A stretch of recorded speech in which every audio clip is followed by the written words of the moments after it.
was created, it was you.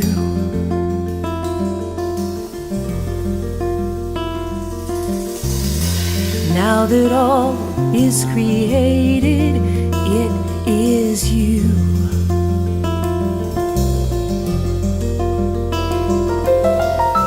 Before the world was created, it was you.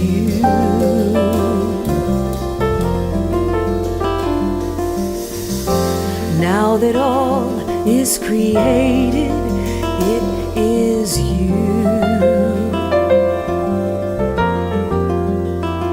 It is you in this age, it will be you in the age to come.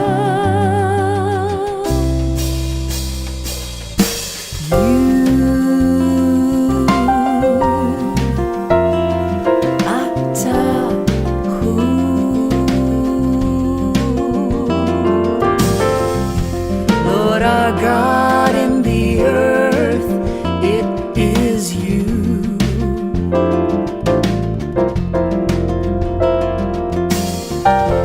In the highest heights of heaven, it is true.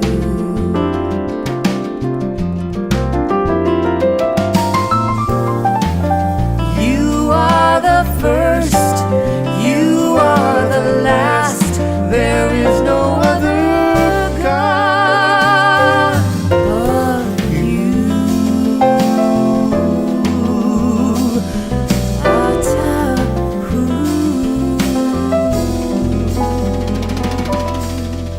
So bring back all the exiles from the corners of the earth, then all will know that you are God alone.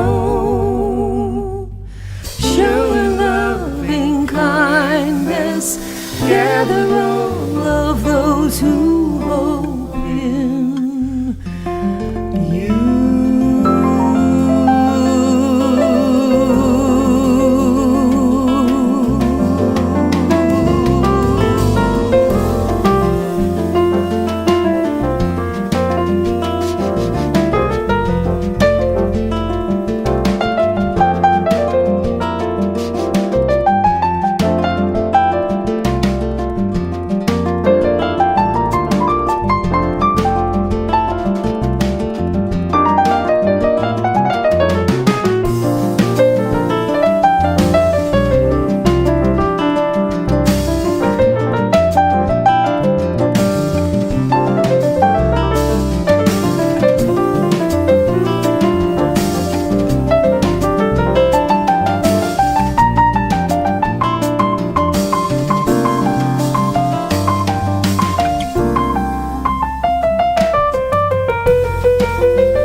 So bring back all the exiles from the corners of the earth, then all will know that you are God alone.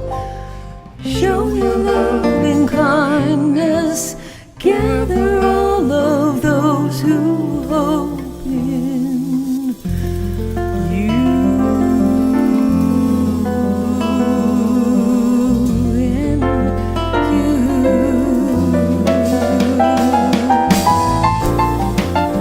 You are the first, you are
Hey everybody, thanks for joining in. Again, I have the glorious sunshine right on my face, so I'm trying to create that heavenly glow that some of you get just because you're so dang spiritual.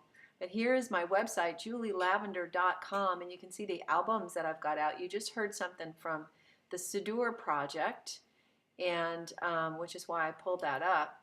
And maybe I can find something more interesting to look at.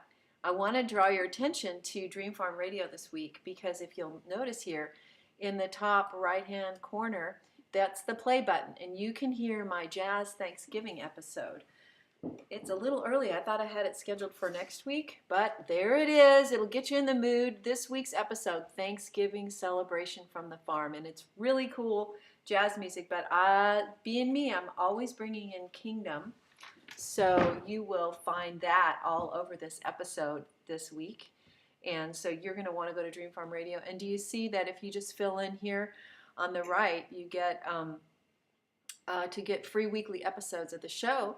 And you can also check out the video of what we do and photos and stuff that happens here at the farm. So we do have shows in rotation still in numerous markets across the country and NPR type stations, and they are really amazing musicians that have come here to work with me and to share their music. So that's the scoop.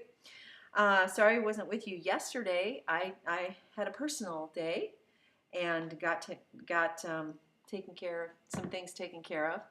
And also I found myself, it didn't start well yesterday. Yesterday didn't start well. I got off to the wrong foot. Do you guys ever do that? I don't know what possesses us to go on social media sometimes.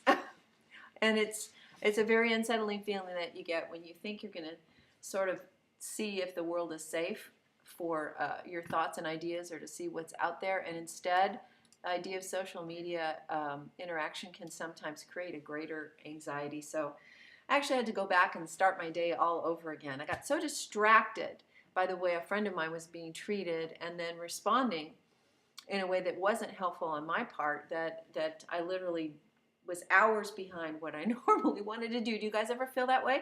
You feel like you get kind of caught off guard, and the next thing you know, you're like, I was like, I had no business being there, because one of the things that I felt like the Lord was showing me, and I'll share this nugget with you, and then we're going to talk about what our next trick is. And now for my next trick. I feel like the Lord was telling me that anytime I respond at a situation where I am not in the high ground, or I'm not in a position where I've already staked out the high ground in my thinking, in my confidence, then I'm going to participate with the enemy based on his rules. And when you when you go in and give yourself over to the rules of the culture or the setting you're in, you're already at a disadvantage because you've got an enemy that's already planned how things are going to go. This is like why it's important to define terms and understand what are the rules of engagement on this particular battlefield. Do you cede yourself? Do you allow yourself to participate with that particular set of rules of engagement? Or do you say, no, I supersede a higher set of rules of engagement? And this is what we deal with when we're dealing with fear-free living, because we so often go into settings and we just assume, we just let them glom onto us, and what's happening around us control what's happening inside us. And the next thing you know, we're angry and anxious, and we're responding out of deficit instead of abundance.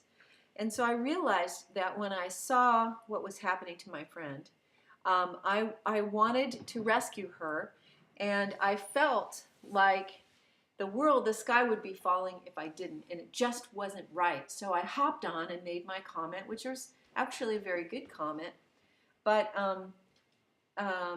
in retrospect, I could have done it with a different set of rules of engagement, a different tone, and I would not have opened myself up in the same way that I did for the beat back and the response. And I had to repent. I had to say, Lord, what was really going on in my mind when I took to the keyboard and decided this is not right, here's my sense of injustice, I need to fix this. That's all good. But when I realized that my positioning was out of a deficit, my positioning was feeling weak, feeling angry, feeling like those bullies out there are controlling the field. I have to hit back. That immediately put me on the defensive. That immediately gave me a position that they had the field. And I was playing by their rules. I was playing out of a sense of my poor friend and us poor people who get bullied in this form, and it's just not right, and so forth. Whereas I really decided, and I want a purpose from now on, and maybe you guys will be wanting to join me. I want to purpose to no longer respond, definitely not react, speak, say, move out of the anywhere apart from the high ground.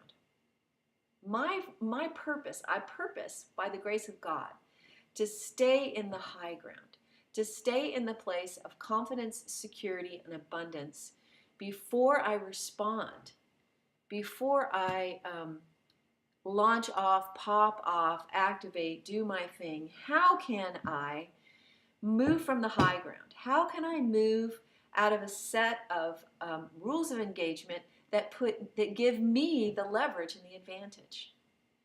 As a person learning to walk fear-free, I believe we can learn to engage the world from a place where we have the greater advantage, where we have the greater weight, where we have the greater leverage. Why would we, if we had the choice between engaging with people based on weakness, insecurity, poverty, lack, humiliation, where we hit back and we go, I need to be safe, or I need to fix this, so I'm going to do my thing, and I'm going to reach out, and I'm going to respond to somebody. And then we tend to, go out from there, and it doesn't mostly work pretty well. But what if we understood that it was possible to really get clear about where we're positioned, how we're positioned, and what we're really thinking about that circumstance? I really believed on some level when I took to the keyboard, even just that didn't take me long. I'm a quick learner, so I don't get into debates.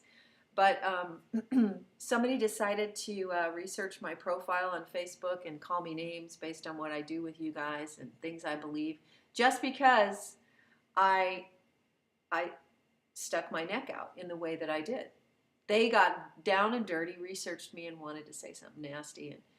And in the end, no big deal, right? But in the moment, when you deal with anxiety, when you've lost the high ground, you feel small, you feel frustrated, you feel stupid, you feel like, why did I waste so much time on that? How did that happen? And I realized when I was quiet with the Lord afterwards, like, Lord, can I have a do-over for today? I mean, I missed something. Now I'm going to have to pay for it, a class I missed because I didn't show.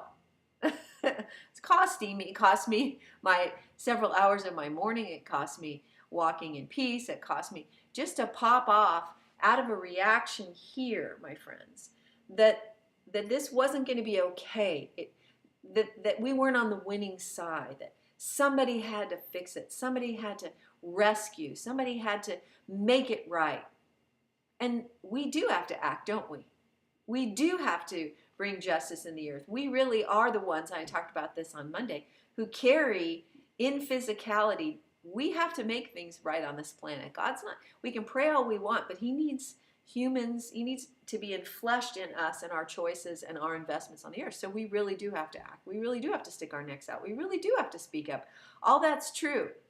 But when I react like that and move too quickly, usually it's because on some level I have a very subtle but controlling belief that I'm not safe, the person's not safe. Oh my God, oh my God, oh my God, oh my gosh, I got to do something, got to fix it. This is not all right. This world is not just. And if I don't, it won't. And do you see? And that immediately put me under the enemy's rules of engagement, which was to get me to believe that I was the cure for cancer. I had to fix it, that I had to rush in. Fools rush in where angels fear to trot, that I had to make it right, that I had to rescue, that it was up to me, that bam, that ought to fix it. And then, but I noticed afterwards that my entire positioning for that little interaction was in weakness, not the weakness of humility, but in weakness of feeling small, feeling angry, and feeling, like they're so big and we got to fix this, and if we don't, the world's not going to be okay. And I realized that I could have waited. I could have sought. I could have gone into the presence of God and gotten a sense of the abundance and the authority and his perspective. Was it really a crisis? Did it really need me to be in there to fix it? Was that where he was marshaling me? Was I moving out of glory and abundance and confidence into a situation? Even the few of the words that I used belied a different thing. They weren't mean. They were just, I could have taken the turf with a much more calm, motherly tone, in an assuring calmness and affirmation. And I could have positioned myself differently to say, whatever their thing is, I'm not playing by those rules. I'm playing by these rules. And I'm realizing that right now, you guys, with all that's going on, I don't know that we can afford that, because I think it's time to hunker down. We have things to do. We have work to do. We have stuff to do. And, and it's time to kind of, many people are saying this, get off of all these media sources, settle down, be in prayer, be confident, do what the Holy Spirit's saying to you about prayer and fasting and whatever else, and be present for the work that you're called to do in the earth right now, and care, very, very careful about distractions off into anxious activities and activations. And so I said, Lord, I got to do my whole day over, you know. I got to do a whole day over. And so I did get a do-over. I did get out. And then I got to lead someone in inner healing and prayer and deliverance. And then I went out and hung out with some patriots in a city 40 minutes away who were freedom lovers, who were protesting vaccines and masks and all kinds of things. And I got to go hang out with them and be normal and get my day back. But it cost me something to move out of lack. It cost me something to have a gut feeling of going with some subtle gut feeling that I wasn't safe, and going, I got to fix it. I got to react. I got to make it better. And you know, the same thing happens with prayer. If we just go out of that gut, it's not okay, I'm not okay, it's hard, you know, it helps when we feel that to get with the intercessors to help us get grounded, like with these prayer bursts we can do when we feel intimidated. It helps them to gather them to say, let's get the high ground together. But so often, many of our times we get alone with God and say, I'm going to go pray. We're still stewing down in the place where we don't feel safe, instead of getting our high ground. So I decided I can't afford to move and activate out of places that are not fixed in the high ground, where I have the advantage over the situation. If I'm going to be a winner, if you're going to be a winner, we want to move from the advantaged point. That's always the place where our thoughts are clearly fixed and we really are functioning from what he said we are, and a feeling and a sense of abundance, and a faith-filled view of what's going on. Oh my goodness.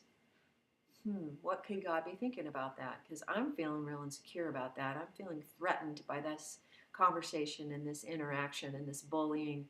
I'm wondering if I should engage out of that, which will cost me, or should I wait until I'm seeing from the vantage point that gives me the higher leverage in the situation, and move from there. So that's just a little thought. But while I was mulling all of this through, I realized I felt I have I'm planning my next trick. You know, my next thing. And I want us to think about that. For my next trick. Like, what have we overcome in the past few weeks? What have you done that was scary to you? What have you done that was risky to you? What have you done that was more confrontive? And I mean, again, in that strength place. But let me just clarify that when you're learning to take risks, we will do things out of a weaker place very often. But we have to do them anyway. We will do things where we're just inherently nervous and uncomfortable. And we have to be in that messy space where maybe we haven't learned yet how much high ground we carry and how much authority we have, we still have to do these risky daily activities because without them we won't move forward into knowing who we really are. It's like Brendan said the day before yesterday, look, your job right now, and I had to really appreciate, he said this, your job right now is to go get kicked out of stores. We got to do a lot of little resistance things that make it possible for us to do the big resistance things. And doing things that specifically make us uncomfortable, like showing up and saying, no, I'm not wearing this mask. No. Go ahead and kick me out. I'll go somewhere else. I'll figure this out. I'm not doing it. Is building in us a resilience and a strength, and it's training us for deeper warfare. And imagine if 1 million of us across the country just got up one day and said, today's mask-free day, we're all hitting the streets, and across America, it just happened. Like Larry sent me a video of this in, good for you, Iceman. Larry sent me a video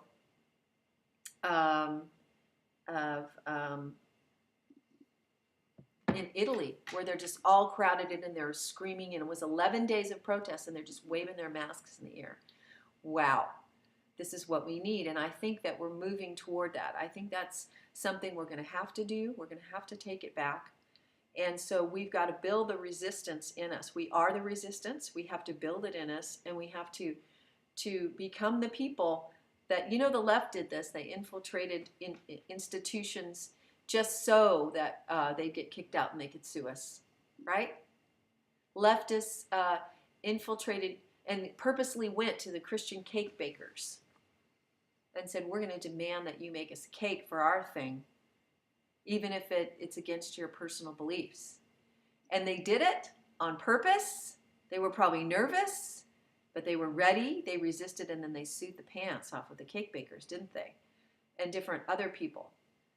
And we've got to get there. We've got to get there to the point where when people see us coming, they're like, wow, they're going to get their rights back. They're not going to back off. Wow, no, we have to learn that. That's learned. So I tell you, do something that scares you. We have to be doing these smaller steps where we say, no, no, no, no, no to this, no to that, no to that, no. We have to. It really does all boil down to lots of small choices we make every day to in the messiness, even if we're not sure where the high ground is, we're moving. And then what happens is that when we do, we learn more and more about how we can overcome, how it won't kill us, that we might get our feelings hurt, or we might be frustrated, or it might be uncomfortable, but somehow we survive, and somehow we live to fight another day, and somehow we were stronger than the other day. And then we add to this idea of really this new mindset of who we are and where we stand, and next time I go out and do this, I'm going to do it out of abundance. So now when I leave the house, I decree and declare every place where I set my foot, I take, that I walk in favor, that God opens doors before me that the enemy can't shut, that favor compasses me about as a shield, that I have divine appointments, I bring the gospel, I bring the power, and I bring peace. I got to get that high ground, and then I got to go out and make some mistakes. I got to go out and take some risks. I got to go out and try some things. I got to go out and resist the system. I got to go out and insist, no, I'm not doing what you want me to do, because that's unconstitutional, or that's government overreach, or that's mind control, or that's not appropriate, or I'm just not going to play by those rules. In general, I'm going to play by the love rule, the confidence rule.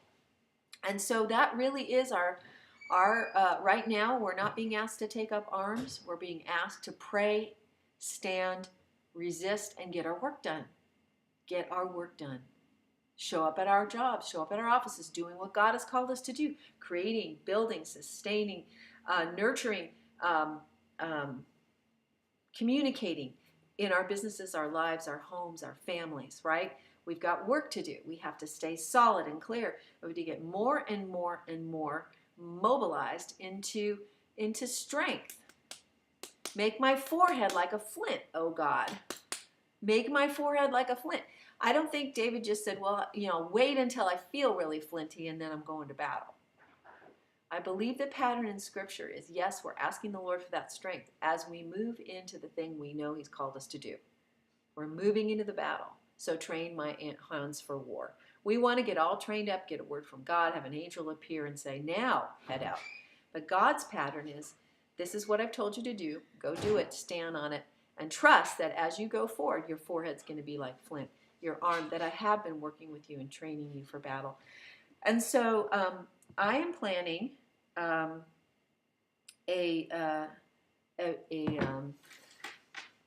pilgrimage. I'm going to do an Abraham thing because I have a precious adopted daughter and granddaughter who are people, and they're longing for Nana Jules' love.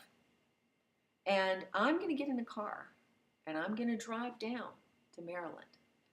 It's a 7-hour drive. I'm not going to fly because of the mask thing. And I have no idea what it's going to be like anywhere I stop. Whatever I need, I can plan certain things. When I get there, I don't know what. When I'm going to have to walk into the lobby of a hotel that has a mask requirement and say, no, I paid for the room. You have my credit card. If I'm not putting this on, give me my key. I'm going to the room. When things are happening around there, I'm going to have to be the resistor in the group and find a way to honor what they're doing for the birthday weekend and be in saying, no, I will do this, but I won't do this. I'm here for you, and I can give in this area, but I can't give in that area. Do you know how uncomfortable that feels to me? Very uncomfortable. It's very uncomfortable. I already have a level of discomfort just in general where I know where things are right here and how to navigate fairly well where I live. But this is stepping out. I feel like I'm literally going out. And now, you might think, what? That's no big deal. But you don't realize, my friends, when you have been me and where I have been coming from, that Satan tried to turn me into agoraphobic. Very subtly over a long period of time, just through withdrawing and hiding and not feeling safe in general when I went out. Now, that was because he knows I share the gospel. Caught on to it, I began to share the gospel and pray for people and pray for the sick and lead people to Christ when I left the house. All well and good. Still a challenge. Still involves me doing risky things every day. Now you add this whole mask thing. You add all this control. You add all this brainwashing. You add all that in, and what do you think happens to my natural set point? It gets exorcised. It gets stimulated.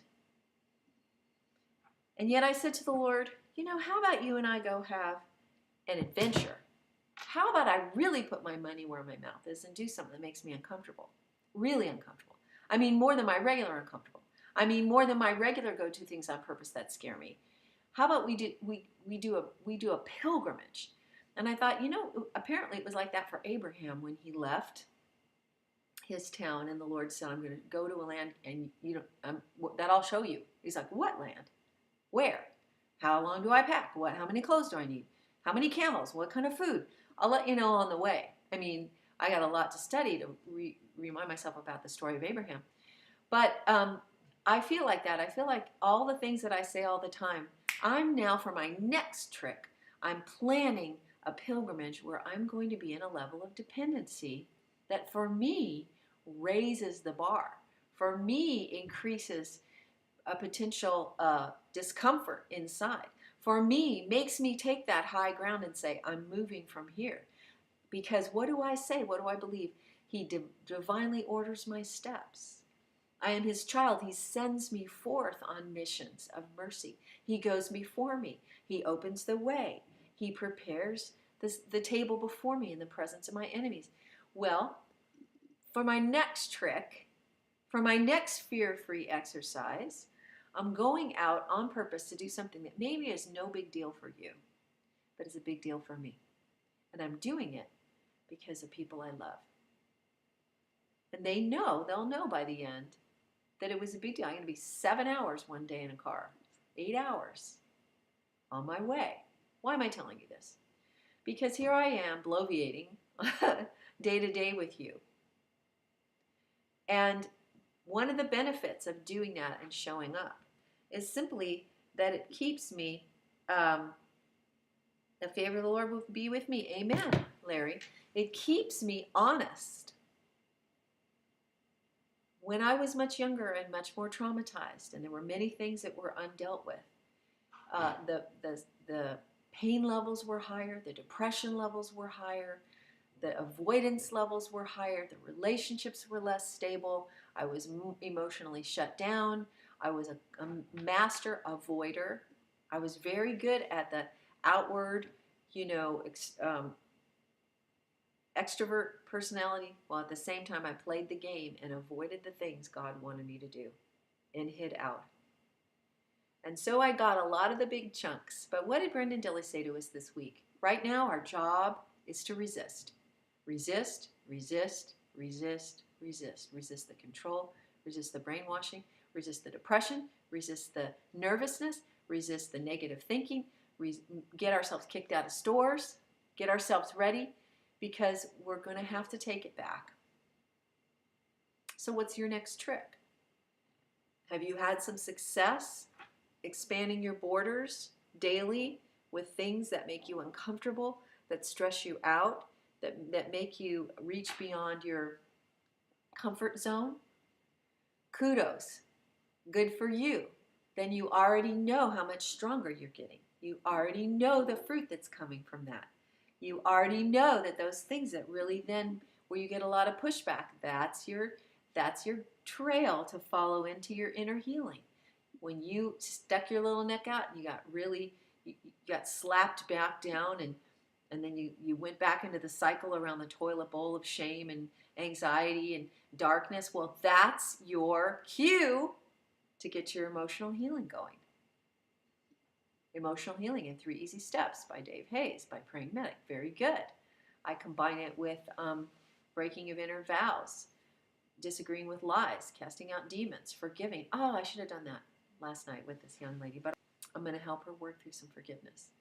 And so really what comes up when we do our next level work is simply the roadmap toward the deeper healing, isn't it? Mm-hmm. So in a couple of weeks, I'm going to do it. I don't want to do it.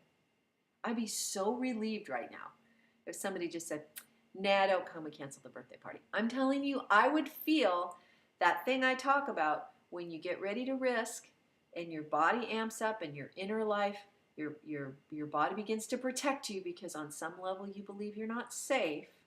You get that rev up of the fight or flight going on. And then when you back away from the risk, you get this wonderful little chemical hit of relief. You go, oh, great, I don't have to do that. Wow. And it rewards you for the avoidance briefly. And then the chemicals, but it actually creates a greater cycle of anxiety the more you avoid. This is what's so difficult about avoidance, is because you plan to do something, you want to deal with it, and then it gets put off, and you get this wonderful little hit of relief that makes you think, great, I don't want to do that. I never wanted to do that. Let's just not do that. But the back end on that is that it actually creates a greater anxiety cycle over time because the deeper things are not dealt with. So I'm going to do a pilgrimage. I'm going to stick my neck out. I'm going to be trusting God that He orders my steps in a way that I haven't in quite a while. Not since I left home for college. And I was going off into a whole different country by myself. I'm going to trust. I'm going to and I'm going to plan. And I'm going to prepare. And I'm going to take the high ground in my thinking. And in the meantime, I'm going to stay out of trouble. I'm going to avoid, here's something you can avoid and I can avoid, jumping into the battle until I'm moving from the high ground. Learning to do it from the high ground. And if you haven't learned to do that yet, it's still of great value to do things that scare you. You got to learn. You got to try. You got to try, because when you go ahead and purposely risk, it's a step of faith that helps you get a clearer sense of who you are and where you function from and how much God backs you. So that's the scoop. That is what's going on. I hope you guys have enjoyed this. I hope you enjoyed the tune at the top. And do go check out dreamfarmradio.org and you'll see that you can play the Thanksgiving week episode. It's really, really good. And sign up for the weekly episodes. If you like the music that I do, you'll love them because the musicians I have on the show are so fresh and so interesting. You know, one week maybe somebody you don't like as much as another, but they're still really good. All right, you guys, go do something that scares you. But first, let's just take a minute to get up to the place of abundance, confidence,